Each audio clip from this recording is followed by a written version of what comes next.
சத்தீஸ்கரில் 11 பேரை பலிகொண்ட ரயில் விபத்திற்கு பயணிகள் ரயில் ஓட்டுநர்களின் கவனக்குறைவே காரணம் என முதற்கட்ட விசாரணையில் தெரிய வந்துள்ளது.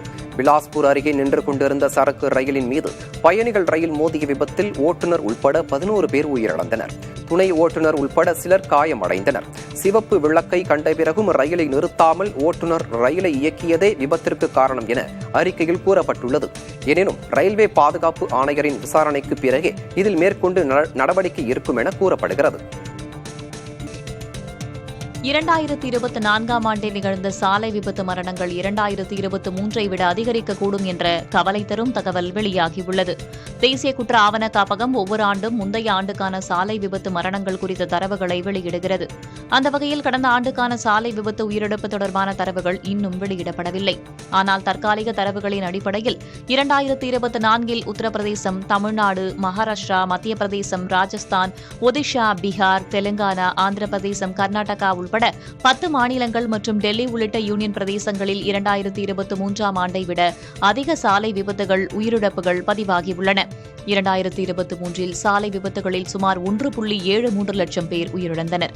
2024இல் இதுவரை கிடைத்திருக்கும் தரவுகளின்படி 1.7 லட்சத்திற்கும் சற்றே அதிகமான உயிரிழப்புகள் பதிவாகியுள்ளன. மேற்கு வங்கத்தின் தரவுகள் சேர்க்கப்பட்டால் இந்த எண்ணிக்கை 2023ஐ விட அதிகமாக இருக்கும் என்று எதிர்பார்க்கப்படுகிறது. இந்த கவலையளிக்கும் சூழ்நிலையிலும் கேரளா, குஜராத், ஹரியானா, பஞ்சாப் உட்பட 9 மாநிலங்கள் மற்றும் யூனியன் பிரதேசங்களில் உயிரிழப்புகள் குறைந்துள்ளன. ஆனால் இது தற்காலிக தரவு மட்டுமே. தேசிய குற்ற ஆவண காப்பகம் இறுதிப்படுத்தப்பட்ட அதிகாரப்பூர்வ தரவுகளை வெளியிடும்போது இதில் சில மாற்றங்கள் நிகழ வாய்ப்புள்ளது. மும்பையில் மோனோ ரயில் சோதனை ஓட்டத்தின் போது சிறிய விபத்து ஏற்பட்டது. மோனோ ரயில் தன் பாதையிலிருந்து சற்றே சாய்ந்ததில் கான்கிரீட் தூண் மீது மோதியது. இதில் ரயிலின் முற்பகுதி சேதமடைந்தது. விபத்து நடந்தபோது பயணிகள் யாரும் உள்ளே இல்லை. ரயில் ஓட்டுநர் உள்பட 2 பேர் காயங்கள் இன்றி மீட்கப்பட்டனர். எனினும் இதுகுறித்து அதிகாரப்பூர்வ அறிவிப்பு எதுவும் வெளியிடப்படவில்லை. சரையு ஆற்றில் பக்தர்கள் நிரம்பிய ஒரு படகு கவிழ்ந்ததால் பதற்றம் ஏற்பட்டது. கார்த்திகை பௌர்ணமி நீராடலுக்காக லட்சக்கணக்கான பக்தர்கள் கங்கை மற்றும் சரையு நதிக்கரைகளில் திரண்டனர். வெளிநாட்டினர் உள்பட சுமார் 20 லட்சம் சுற்றுலா பயணிகள் இந்த ஒளியின் திருவிழாவை காண குவிந்தனர். அதே சமயம் தேயோரியாவில் சரையு ஆற்றில் பக்தர்கள் நிரம்பிய ஒரு படகு பாரம் தாங்காமல் கவிழ்ந்தது. உள்ளூர்வாசிகள் மற்றும் நீச்சல் வீரர்கள் உடனடியாக கயிற்றை பயன்படுத்தி விரைந்து செயல்பட்டதால் படகில் பயணித்தவர்கள் பத்திரமாக மீட்கப்பட்டனர்.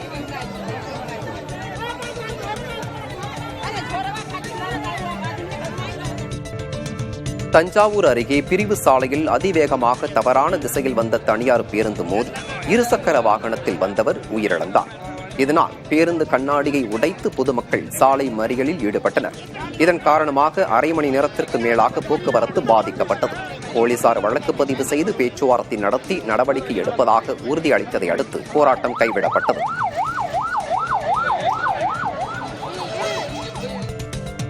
சேலம் ஓமலூரில் பாமக எம்எல்ஏ அருளை கைது செய்ய கோரி அன்புமணி தரப்பு ஆதரவாளர்கள் ஆர்ப்பாட்டத்தில் ஈடுபட்டனர். ஓமலூர் பேருந்து நிலையத்தில் கூடிய அன்புமணி தரப்பு ஆதரவாளர்கள் எம்எல்ஏ அருள் உள்ளிட்ட 40 பேரை கைது செய்ய வேண்டும் எனவும் அப்பாவி பாமகவினரை விடுதலை செய்ய வேண்டும் எனவும் முழக்கமிட்டனர். பின்னர் சாலை மறியலில் ஈடுபட முயன்ற அன்புமணி தரப்பு பாமகவினரை காவல்துறை சமாதானம் செய்து அனுப்பி வைத்தனர். இதனால் அப்பகுதியில் பரபரப்பு ஏற்பட்டது.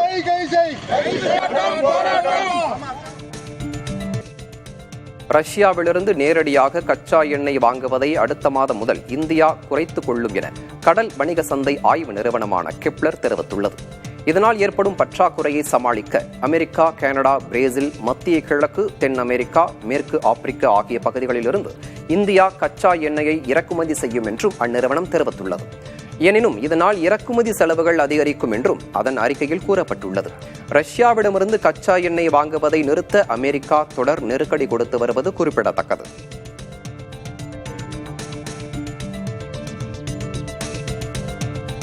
உரிமையியல் புகார் தொடர்பாக காவல் நிலையத்தில் பேச்சுவார்த்தை நடத்தினால் காவல் நிலைய விசாரணை அதிகாரி மீது துறை ரீதியான நடவடிக்கை எடுக்க வேண்டும் என உயர்நீதிமன்ற மதுரை அமர்வு உத்தரவிட்டுள்ளது.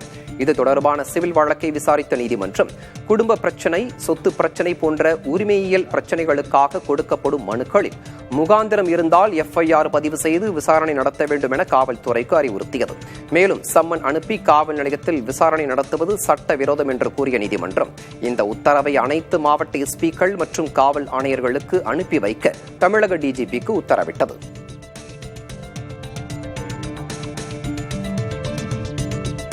திருக்கோயில்கள் சார்பில் நடத்தப்படும் பயிற்சி பள்ளிகளில் பயிலும் மாணவர்களுக்கு உயர்த்தப்பட்ட ஊக்கத்தொகையை முதல்வர் மு.க.ஸ்டாலின் வழங்கினார்.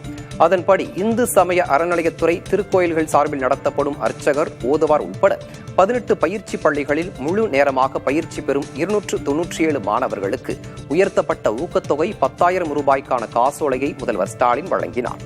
அதேபோல் பகுதி நேரமாக பயிலும் 66 மாணவர்களுக்கு உயர்த்தப்பட்ட ஊக்கத்தொகை 5,000க்கான காசோலையும் வழங்கினார். வேலூரில் 32 கோடி ரூபாய் செலவில் அமைக்கப்பட்டுள்ள மினி டைட்டில் பூங்காவை காணொலி காட்சி மூலம் முதல்வர் மு.க.ஸ்டாலின் திறந்து வைத்தார். 600 தகவல் தொழில்நுட்ப வல்லுநர்களுக்கு வேலை வாய்ப்பு வழங்கும் வகையில் டைட்டில் பூங்கா திறக்கப்பட்டுள்ளது. மேலும் நாமக்கல் மாவட்டம் ராசிபுரத்தில் 37 கோடி ரூபாய் மதிப்பில் மினி டைட்டில் பூங்கா அமைக்க அடிக்கல் நாட்டினார். திருச்செங்கோட்டில் 23 கோடி ரூபாயில் மேம்படுத்தப்பட்ட அரசு மருத்துவமனையை திறந்து வைத்தார். தமிழ்நாடு விளையாட்டு மேம்பாட்டு ஆணையம் மற்றும் ஹாக்கி இந்தியா இணைந்து நடத்தும் 14வது ஆடவர் ஹாக்கி இளையோர் உலகக்கோப்பை போட்டிக்கான கோப்பையையும் முதல்வர் அறிமுகப்படுத்தினார்.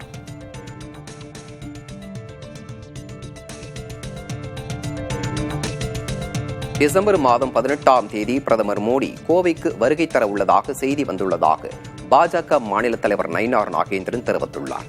நாமக்கல் மாவட்டத்தில் 2வது நாளாக பரப்புரை பயணத்தில் ஈடுபட்டுள்ள நயினார் நாகேந்திரன் மோகனூர் வட்டம் ஊனங்கல்பட்டி பகுதிக்கு சென்றார். அங்கு பாஜக சார்பில் ஏற்பாடு செய்யப்பட்ட கிராம சபை கூட்டத்தில் பங்கேற்ற அவர் விவசாயிகளுடன் கலந்துரையாடினார்.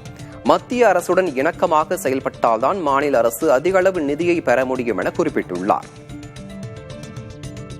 தமிழக மக்களுடைய நிலை 4 ஆண்டு காலம் பரிதாபமான ஒரு சூழ்நிலை. தெரியாமல் ஓட்டு போட்டு விட்டார்கள். அதற்காகத்தான் இன்றைக்கு மிகவும் வருத்தப்பட்டு இந்த கிராம மக்கள் கூட ஒரு பானை சோத்துக்கு ஒரு சோறு பதம்னு சொல்லுவாங்க. இந்த கிராமத்தில் ஒலிக்கின்ற எதிரொலி 2026 தேர்தலில் தமிழகம் முழுவதும் எதிரொலிக்கும். புகழ்பெற்ற திண்டுக்கல் பன்னீர் திராட்சை விலை ஒரே மாதத்தில் 2 மடங்காக அதிகரித்துள்ளது. திண்டுக்கல்லில் கடந்த மாதம் பெய்த மழையின் காரணமாக பன்னீர் திராட்சை பழங்கள் கடுமையாக பாதிக்கப்பட்டுள்ளன. இதனால் அதன் வரத்து குறைந்து விலை அதிகரித்துள்ளது.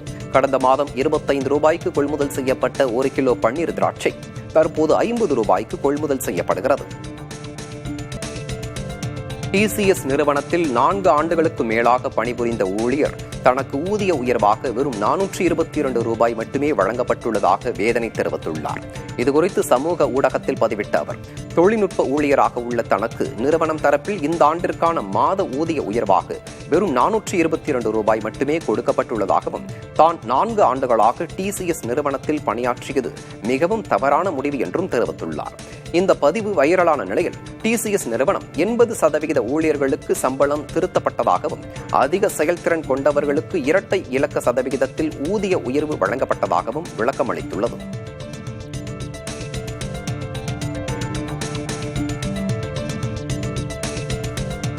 இந்திய பொதுத்துறை வங்கிகள் கடந்த காலாண்டில் வரலாறு காணாத லாபத்தை பதிவு செய்துள்ளன. ஜூலை முதல் செப்டம்பர் வரையிலான காலாண்டில் அவற்றின் லாபம் 9% அதிகரித்து 49,456 கோடி ரூபாயாக இருந்ததாக தெரிவிக்கப்பட்டுள்ளது. இதில் பாரத் ஸ்டேட் வங்கி மட்டும் 20,260 கோடி ரூபாய் லாபத்தை பதிவு செய்துள்ளது. மொத்தமுள்ள 12 பொதுத்துறை வங்கிகளில் பரோடா வங்கி, யூனியன் பேங்க் ஆஃப் இந்தியா ஆகிய 2 வங்கிகள் மட்டும் நஷ்டத்தை பதிவு செய்துள்ளன.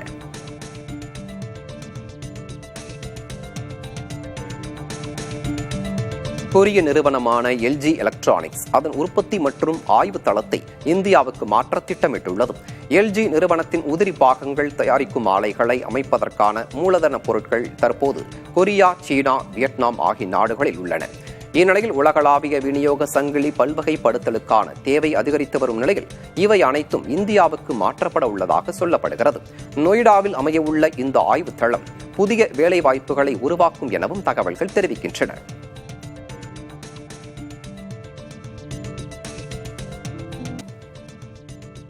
சர்வதேச அளவில் போரினால் பாதிக்கப்பட்டுள்ள மக்களுக்காக பிரார்த்திக்குமாறு போப் 14ஆம் லியோ கேட்டுக் கொண்டுள்ளார். புதன் அன்று செயின்ட் பீட்டர் சதுக்கத்தில் குழுமியிருந்த மக்கள் மத்தியில் பேசிய போரினால் பாதிக்கப்பட்ட மக்களுக்காக பிரார்த்திக்க கூறியதோடு உள்நாட்டு போரால் அவதியுற்று வரும் மியான்மர் மக்களுக்கு தேவையான மனிதாபிமான உதவிகளை வழங்க வேண்டும் என்றும் கேட்டுக்கொண்டார்.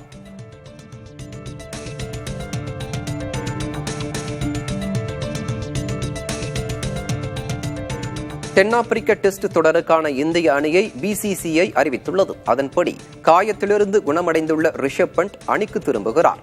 அவர் மீண்டும் துணை கேப்டன் பொறுப்பையும் ஏற்க உள்ளார். சுப்மன் கில் தலைமையிலான அணியில் ஜெய்ஸ்வால், KL ராகுல், சாய் சுதர்ஷன், தேவ்தத் படிக்கல், துருவ் ஜுரேல், ஜடேஜா, வாஷிங்டன் சுந்தர், அக்ஷர் பட்டேல் உள்ளிட்டோர் இடம்பெற்றுள்ளனர். பும்ரா, நிதிஷ்குமார் ரெட்டி, சிராஜ், குல்தீப் யாதவ், ஆகாஷ் தீப் ஆகியோரும் அணியில் இடம்பெற்றுள்ளனர். ஆனால் முகமது ஷமி தேர்வு செய்யப்படவில்லை. இந்தியா தென்னாப்பிரிக்கா இடையிலான டெஸ்ட் தொடர் வரும் 14ஆம் தேதி கொல்கத்தாவில் தொடங்க உள்ளது.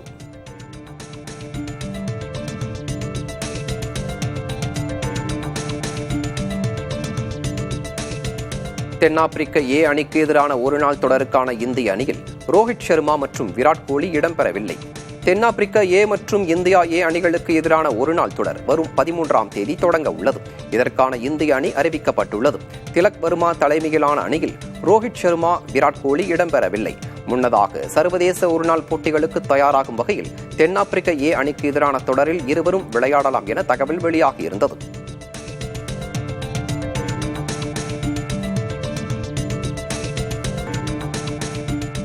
QS வேர்ல்ட் யூனிவர்சிட்டி தரப்பட்டியலில் IIT டெல்லி இந்தியாவிலேயே முதல் இடத்தை பிடித்துள்ளது. இதுகுறித்து QS நிறுவனத்தின் CEO ஜெசிகா கூறுகையில், உயர்கல்வித்துறையில் இந்தியாவின் உருமாற்றம் தரவுகளில் தெரிய ஆரம்பித்துள்ளது என்றார். இந்த பட்டியலில் IIT டெல்லி ஆசியாவிலேயே 59வது இடத்தை பிடித்துள்ளது. கடந்த ஆண்டு இந்த பட்டியலில் IIT டெல்லி 44வது இடத்தை பிடித்திருந்தது. இந்த பட்டியலின் குறிப்பிட்ட பிரிவில் முதல் 10 இடங்களில் 5 இந்திய பல்கலைக்கழகங்கள் இடம் பிடித்திருக்கின்றன. 2016ஆம் ஆண்டு 24 இந்திய பல்கலைக்கழகங்கள் பட்டியலில் இடம்பெற்றிருந்த நிலையில் 2026ஆம் ஆண்டுக்கான பட்டியலில் 294 பல்கலைக்கழகங்கள் இடம் பிடித்திருப்பது உயர்கல்வித்துறையில் இந்தியா அடைந்துள்ள உருமாற்றத்தின் அடையாளம் என்று கருதப்படுகிறது. காவிரி படுகையின் இதயமாக விளங்கும் தஞ்சை மாவட்டத்தில் நடப்பாண்டிற்கான சம்பா மற்றும் தாளடி நெல் சாகுபடி பணிகள் தற்போது முழுவீச்சில் நடைபெற்று வருகின்றன. இதனால் காணும் இடமெல்லாம் பச்சை பசேல் என்று காட்சியளிக்கிறது.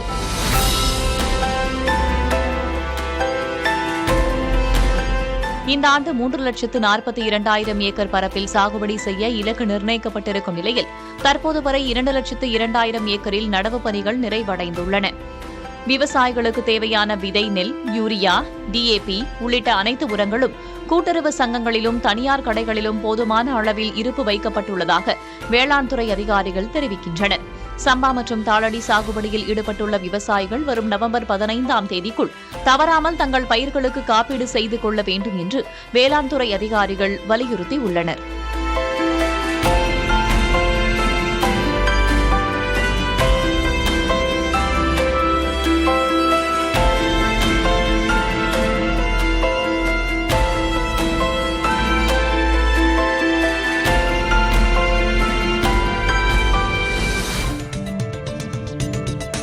கோவை தடாகம் அருகே ஊருக்குள் நுழைந்த யானையை கண்டு மக்கள் அலறி அடித்து ஓடிய காட்சிகள் வெளியாகியுள்ளன. மேற்கு தொடர்ச்சி மலையை ஒட்டிய தடாகம், வரப்பாளையம் போன்ற பகுதிகளில் ஒற்றை காட்டு யானை அடிக்கடி ஊருக்குள் புகுந்து விவசாய நிலங்களையும் கால்நடை தீவனங்களையும் சேதப்படுத்தி வருகிறது. இந்நிலையில் வரப்பாளையம் பகுதிக்குள் நுழைந்த யானையை கண்டு மக்கள் அலறி அடித்து ஓடினர். சிலர் யானையை நோக்கி கல் வீசிய காட்சியும் CCTV கேமராவில் பதிவாகியுள்ளது. பட்டாசு வெடித்ததை தொடர்ந்து யானை வனப்பகுதிக்குள் திரும்பிச் சென்றது.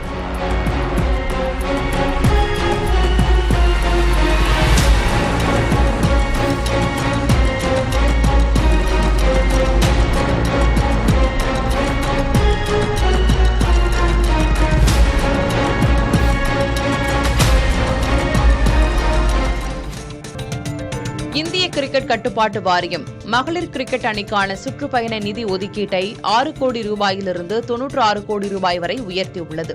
2017ஆம் ஆண்டு மகளிர் உலகக் கோப்பையில் இந்திய அணியின் சிறப்பான ஆட்டம், அதைத் தொடர்ந்து 2018இல் பெண்களுக்கு மத்திய ஒப்பந்தங்கள் அறிமுகப்படுத்தப்பட்டதே இந்த நிதி உயர்வுக்கு முக்கிய காரணமாகும். இந்த நிதி பெருக்கம் இந்திய மகளிர் கிரிக்கெட்டை உலக அரங்கில் மேலும் வலுப்படுத்தவும் இளம் கிரிக்கெட் வீராங்கனைகளுக்கு அதிக வாய்ப்புகளையும் சிறந்த கட்டமைப்புகளையும் வழங்கவும் உதவும் என்று எதிர்பார்க்கப்படுகிறது. தட்கல் ரயில் டிக்கெட் முன்பதிவு நேரத்தில் IRCTC இணையதளத்தில் அடிக்கடி சர்வர் பிரச்சினை ஏற்படுவதால் பயணிகள் கடும் அவதிக்கு ஆளாகியுள்ளனர். தட்கல் டிக்கெட் முன்பதிவின் போது தொழில்நுட்ப கோளாறு காரணமாக டிக்கெட் முன்பதிவு செய்ய நீண்ட நேரம் காத்திருக்க வேண்டியுள்ளதாக பயணிகள் தெரிவிக்கின்றனர்.